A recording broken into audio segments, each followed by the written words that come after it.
눈길을 갔던 두 사람이 있습니다. 지금 설명을 드렸던 아주 강력한 기각의 의견을 냈던 김복형 재판관과 함께 이 대척점에 있는 홀로 인용을 선고했던 진보 성향의 정계선 재판관, 이 두 사람의 어떤 의견이 완전 상충된다라면서 이제 주목을 받고 있는데, 너무 다른 해석들을 내놨던 두 사람의 모습을 제가 영상으로 준비해봤습니다.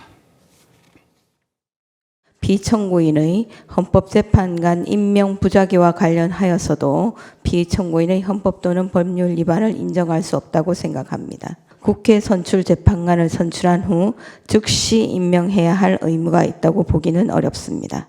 헌법재판소가 담당하는 정상적인 역할과 기능마저 제대로 작동할 수 없게 만드는 헌법적 위기 상황을 초래하는 등 그 위반의 정도가 파면을 정당화할 수 있을 정도로 중대합니다. 그렇다면 피청구인을 파면하여야 합니다. 네, 즉시 임명 의무가 없다. 김복형 재판관 임명하지 않은 건 파면 사유가 된다. 정계선 재판관.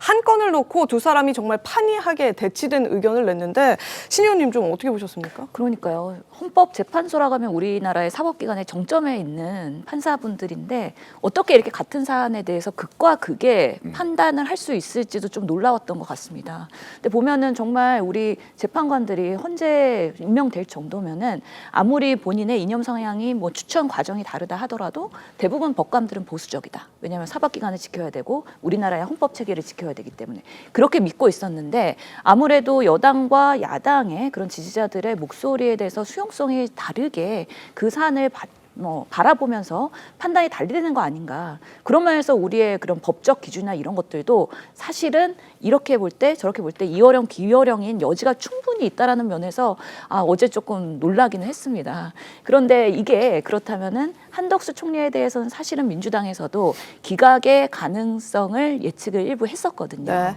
그렇기 때문에 어제의 결과가 그럼 윤석열 대통령의 탄핵에 어떤 영향을 미칠까에 대해서는 아주 별개라고 생각을 하고요. 실제로 한덕수 총리가 뭐 여기서 여러 가지 조문들을 보면은 그 비상계엄에 있어서의 정말 그 국무위원회 회의가 제대로 적법하게 소집되었는가, 그 중에서 총리가 적극적으로 가담을 했는가, 그거는 아니고 명확하지 않다라는 부분에서 증거가 없다는 표현을 썼죠. 사실은 네. 지금 판단하기 어렵다라고 유보해 놓은 거거든요.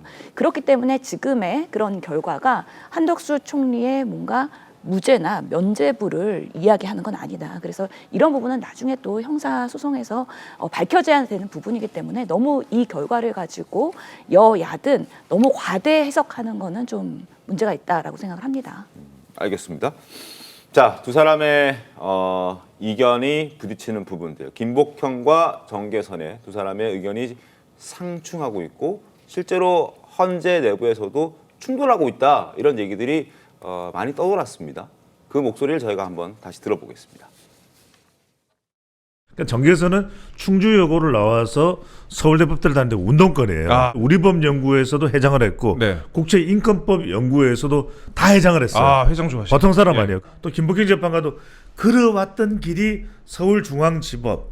그러니까 이른바 우리가 말하는 엘리트 코스예요. 두 사람이 이른바 좀 진보적 성향, 네. 또 보수적 성향. 정계선 대 김복형, 김복형 대 정계선, 이렇게 전개되고 있다는 거죠.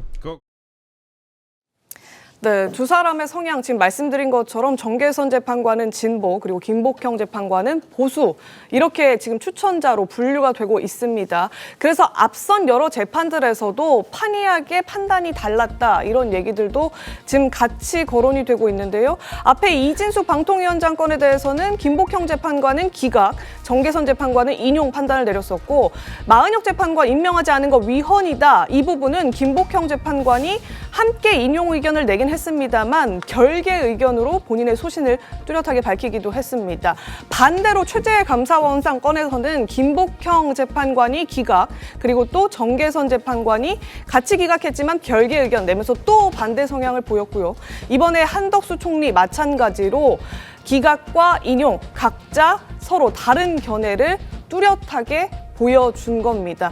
지금 건건이 서로 대립하는 지점을 보이고 있는데, 아마 그래서 이 두 사람의 판단이 앞으로 다가올 윤석열 대통령 선고에도 이런 판이하게 다른 해석을 결론을 좀 평결을 내지 않을까 이런 전망을 지금 하고 있는 건데 손봉 부장님 어떻게 보십니까? 이거 지금 확인되지는 않았지만 뭐 들리는 이야기가 그런 이야기들이 있어요. 두 사람이 이제 첨예하게 대치를 하고 있다. 윤석열 대통령 그 심리에서도 그거 확인은 안 됐는데 어쨌든 한덕수 총리에 대한 그 심리에서는 두 사람이 첨예하게 맞붙은 게 맞는 것 같아요. 네네. 그리고 특히 첨예하게 두 사람이 맞붙은 부분이 헌법재판관 임명을 하지 않은 그 부분이거든요.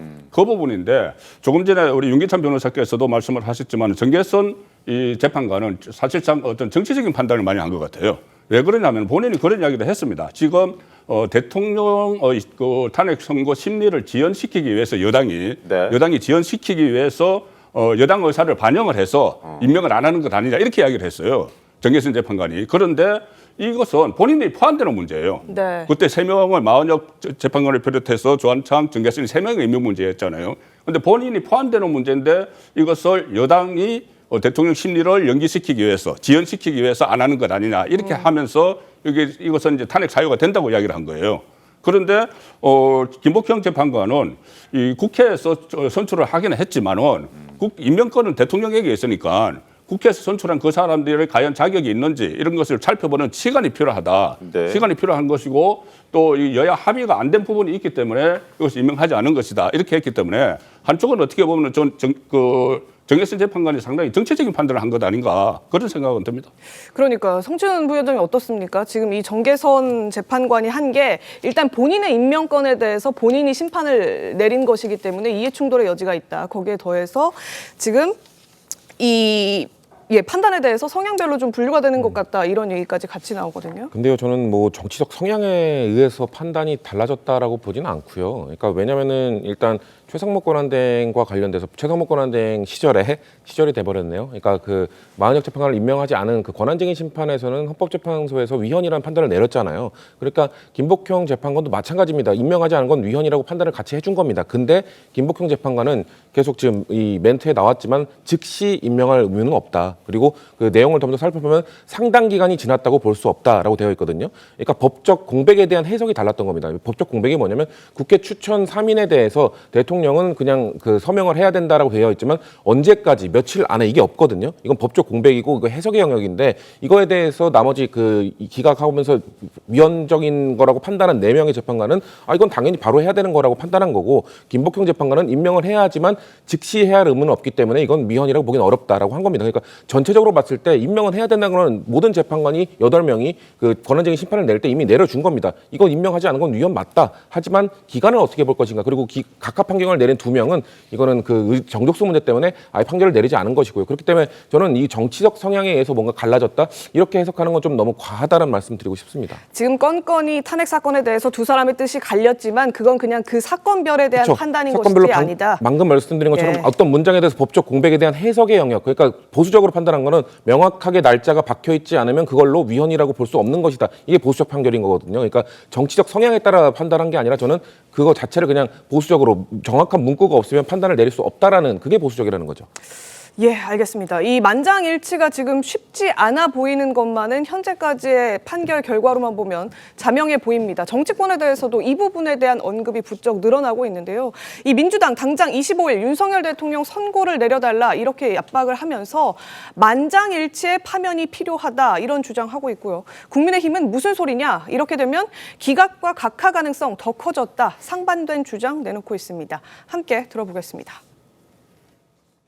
재판관 만장일치 윤석열 파면으로 헌법재판소가 헌법 수호의 최고 기관임을 증명해 주시길 바랍니다.